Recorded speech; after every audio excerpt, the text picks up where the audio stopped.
Well, if you find yourself here, I will assume that we have something in common. So welcome and join me. And today I'd like to talk about the phrase wake up, or any variation. Wake up, people need to wake up, the world needs to wake up.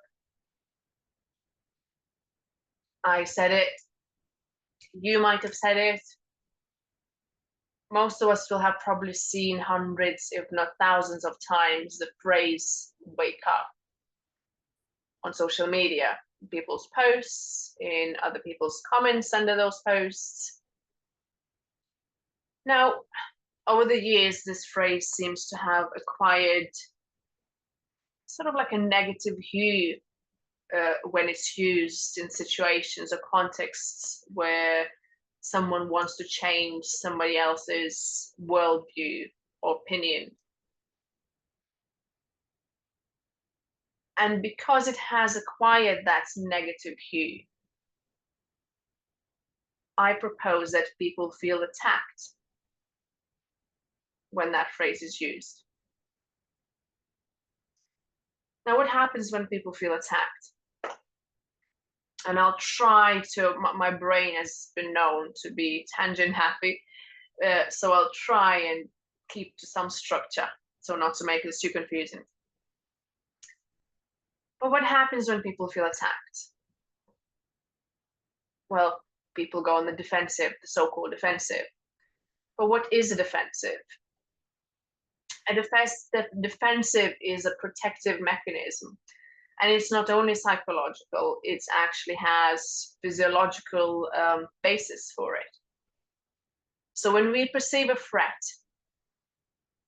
whether it's real or not, all it needs to be is that we perceive a threat.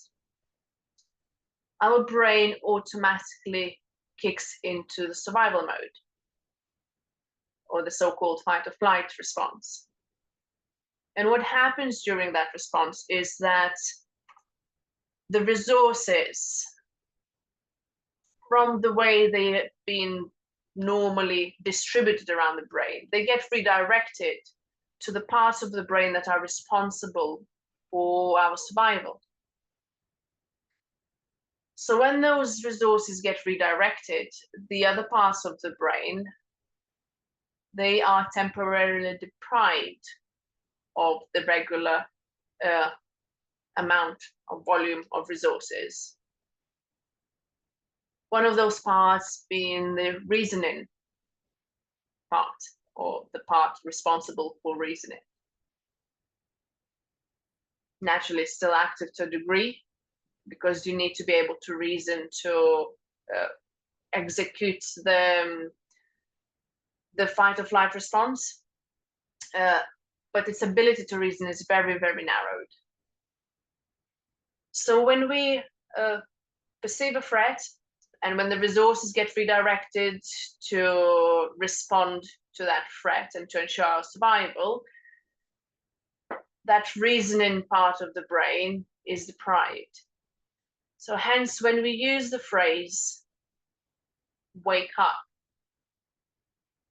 the person we say it to, we automatically put them on the defensive.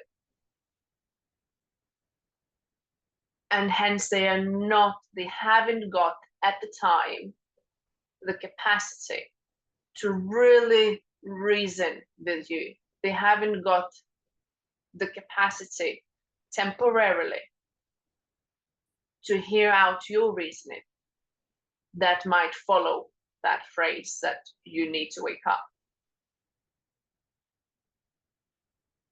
So it results in what? It results of us actually doing a disservice to our cause. And don't get me wrong, I appreciate that we ourselves, when we say it, it's a reaction to something. So hence it isn't a well thought out argument. It's a reactive response when we say, oh, you need to wake up. But it's really counterproductive. So I'd like to suggest how to go about it. And I'm making this video in the hope that, because obviously it is, like I said, it's a reactive, our own using of that phrase is normally a reactive response to something happening, to something that's been said. I'm making this video to help us understand how and why, most importantly, it's counterproductive.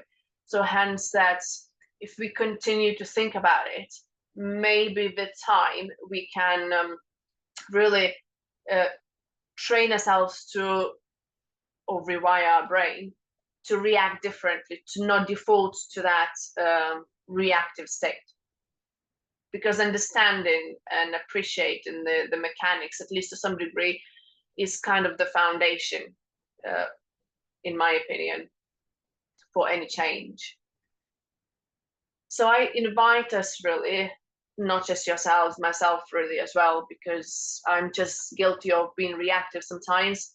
I invite us to use a bit of a different strategy. And that strategy, instead of telling people what they need to do and why they need to do it, is to challenge them with a question. So, for example, if someone tells you, and this is where I give away my political leanings, if someone tells you that a trickle-down economy works and hence we need to cut the taxes for the big corporations so they can create more jobs, instead of telling that someone to wake up, what if you just simply ask them a question? What is your evidence of that? And what that will do, whilst they still might be to a degree on the defensive, just having that conversation, having heard the suggestion that it might not work, that response, the physiological brain response, the defensiveness, might not be as pronounced as after someone being told that they need to wake up. And if it's not as pronounced, there's less resources being redirected to that defensive response. And so there's more resources left to that part of the brain that is responsible for reasoning. So with that question, for example, and this is obviously just an example, we just plant the seed. People might still respond, oh, whatever, or, if you need the evidence, you go and look it up or whatever. But the thing is that you plant the seed because the part responsible for reasoning has enough resources, hence still has the capacity, even of the certain degree of defensiveness being there. That part of a brain will still have a sufficient capacity for that seed to be planted, for that person to go away and maybe remember that question a month later, or whenever they have in the conversation with someone else about it.